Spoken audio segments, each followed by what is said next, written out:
Hey now, Brawlers, it's time for another Board Game Brawl review with Nick Minahan, sponsored by BoardGameBliss.com. Today we're looking at String Safari from Pandasaurus IDW.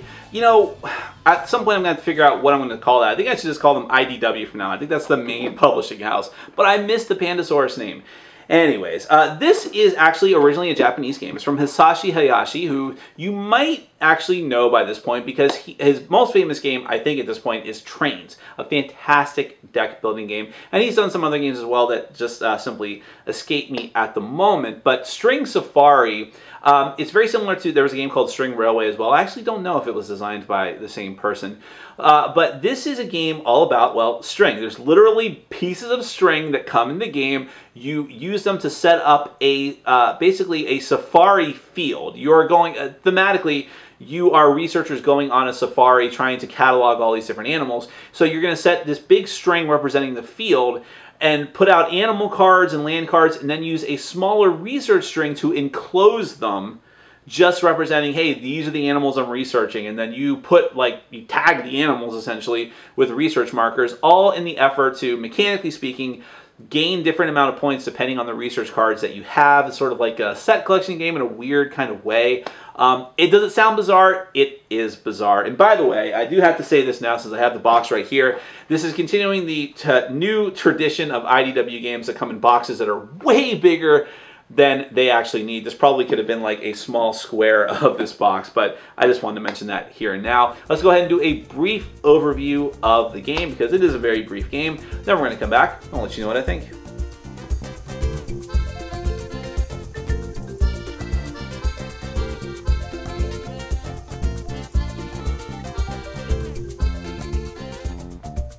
Alright, this is the typical setup for String Safari. The only thing that you can't see here is the scoreboard, which is off camera. Nothing special about that. You actually have 50-point markers. Whenever you cross the 50-point mark, you'll just put that on there and keep going.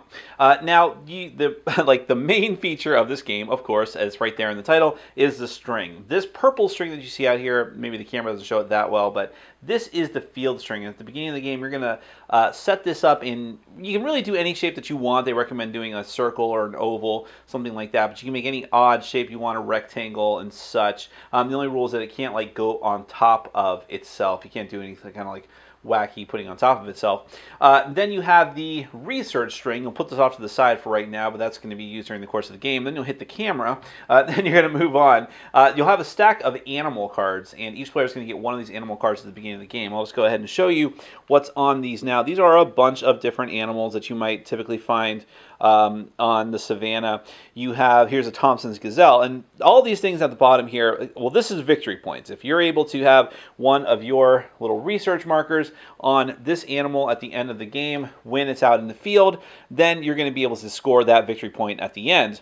The other things are traits. These are just different things that are going to be affected by the research card. So for instance, if you have a research card that lets you score for the nocturnal, I guess is what it is, or whatever that may be. Yeah, I guess nocturnal or sunset animals, then you'll be able to score this card for that. And then you've got the herbivore symbol, so you'll be able to score if you have research cards that want you to get herbivores, then you get points for having this animal as well. But I'll get back to all that in a second. So each player is going to start with one of those, and then let's go ahead and talk about the research cards. So you're going to shuffle up the deck of research cards, and you're going to put out 5 at random.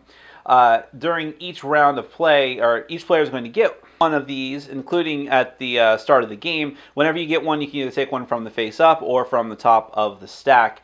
Essentially, you put this in front of you, and it always overlaps the previous ones that you've had. And at the end of the game, you're going to score whatever points are on the research tile, which actually might be negative points, depending on how good of a scoring card that is. But during the game, you're going to try to meet the conditions on this card in order to gain the most points possible. I'll get back to that in a second. The other little bit of setup is that you have these land cards out in the middle of the field, which the field string encloses. You'll just put these out at random, and some of them, like the rocky area, have no particular effect, but some research cards will require you to enclose rocky areas, so that's why they're there. Whereas some of them will give you special bonuses if you're able to enclose it, like this just gives you a straight up +2, or this one gives you a +2 if you're able to enclose an herbivore. I know enclosing doesn't make much sense right now. Just bear with me and we'll get to it. And there's one special land card which is the only land card you can actually put a research marker on. And when you do, no one else can score it. When you put a research marker on anything, animal or that particular land tile, no one else can score for that animal, and you're going to gain those bonus points at the end of the game. And finally, before you actually begin the game, you are going to put out 16 random animals. You can put them however you want. They just have to be the rulebook describes them as being a finger's breadth away. You'll arrange them around the map, and through the magic of time lapse, we'll go ahead and do that. All right, and we're back, and I also fixed the string hanging off the table and one land card covering up another card. So how it's going to work on your turn, you're going to have an animal card in your hand from the previous round, and then you're going to place it out onto the board. Again, following the same rules. You want to place it in a place that is strategic for you, because the next thing that you're going to do is you're going to take the research string, and you are going to try to make an enclosure out in the field. You want to try to enclose any animals and land cards that are going to get you points based on either what it says on the card, like the land card that says you just gain a +1 bonus, or based on the research cards that you have. So for instance, if I have this research card, this says, and this is the card that I have for the round, this face up on my stack, it says for every one of these purple pod creatures, whatever that's supposed to mean, I'm going to gain ×2 points. So 2 points for each one of those. So I'm going to look out here. This would actually be a bad one to do. I'm going to look at the animal card, see, okay, there's a purple paw over here, which isn't a ton of points, but maybe I want to do that because this is going to get me 2, unless it just is not advantageous for me. But if I can do that, I'm going to arrange the string in just such a way that it's not touching the cards. You can't be touching the cards, and you can go over the field string if you want. And in fact, some cards will require you to. So for instance, this research card which says that all animals give you ×2, in addition to giving you -1 point at the end of the game, this one requires you to place the research string onto the field string. Whereas this one here requires you to enclose one of the rocky areas. So there are a couple of those types of conditions. Once you get done laying down the string, you're going to score whatever points you have coming to you, and then you're able to put one of your research markers out onto one of the animals or that one particular land card. No one else can score for that animal, and you're going to gain those points at the end of the game. And you're going to do this for a number of rounds depending on the number of players. So for instance, if you're playing with 3 players, you'd have 6 rounds, 4 players, 5 rounds, 5 players, 4 rounds. Keep doing this, scoring, moving yourself up on the scoring track, getting your research cards, which by themselves are going to give you points as well, and also the research markers. At the end of the applicable number of rounds, whoever has the most points is the winner. That is String Safari. All right, well, theme and components. I don't know how exactly you judge a game whose primary component is string, other than to say that it's fine, high-quality string, I guess. The artwork is good. I know some people complained about the artwork like it was too garish when compared to the original sort of minimalist Japanese artwork, and I do like a lot of the artwork that comes in the original Japanese versions of these games like Lost Legacy and Love Letter, and I like that here, but I think that this works. I think that it's, remember, you got to remember this is going to be aimed at kids primarily, which is a bit weird when I get into the mechanics section, but for now, I'll say that I think the artwork is good. I think it's high quality. I think that a lot of kids are going to love it when they see it.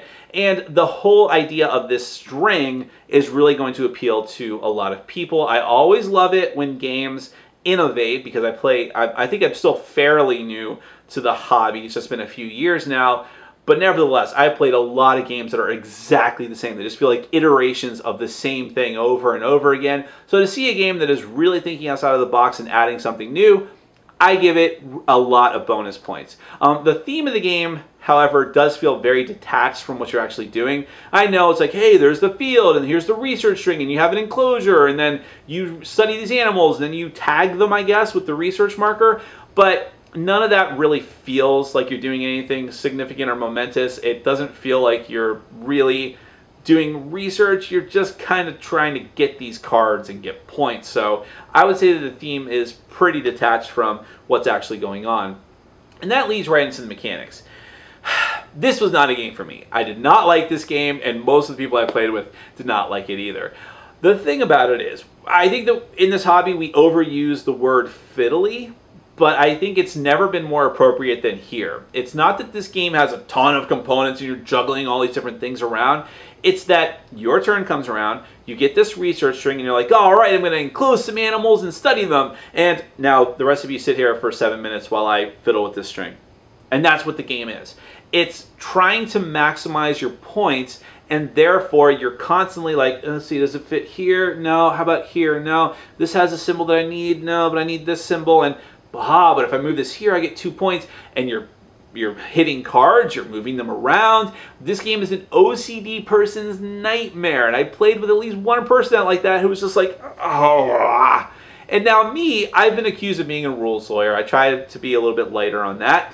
But hey, look, you're either going to play by the rules or you're not. And when people are resting the string on the cards, I'm like, look, you're touching the card.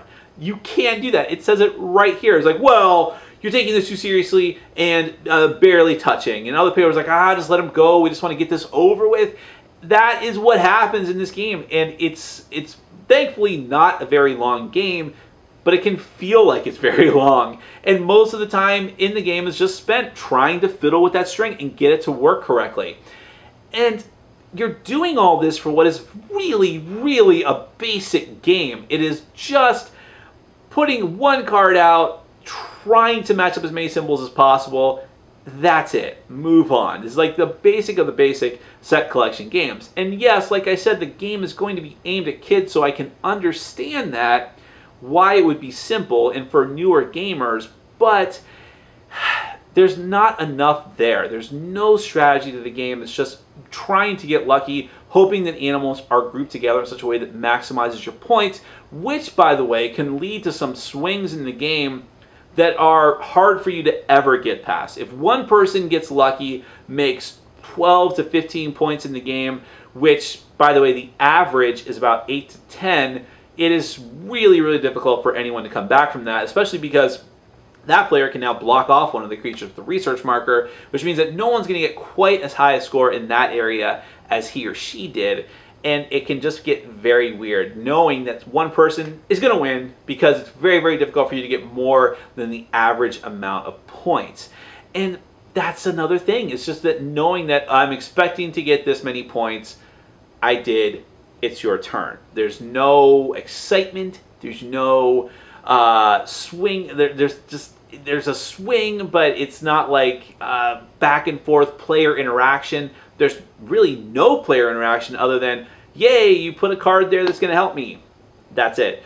So I really can't recommend this one. It's charming in its own way with its unique mechanics, but you cannot base a game on one simple gimmick and hope that all the other mechanics will just sort of be forgiven, because at its core, if you were to take that string away, it is nothing. There's like nothing there. It is lighter than light, barely a game. The string almost makes it more than an activity, but it's not one that I care to partake of. That is String Safari from IDW, total pass for me. Thanks for watching. Follow us on Facebook, Twitter, and Patreon. And make sure to check out our sponsor, Board Game Bliss, where you can find an amazing selection of games from around the world. BoardGameBliss.com. Thanks for your support.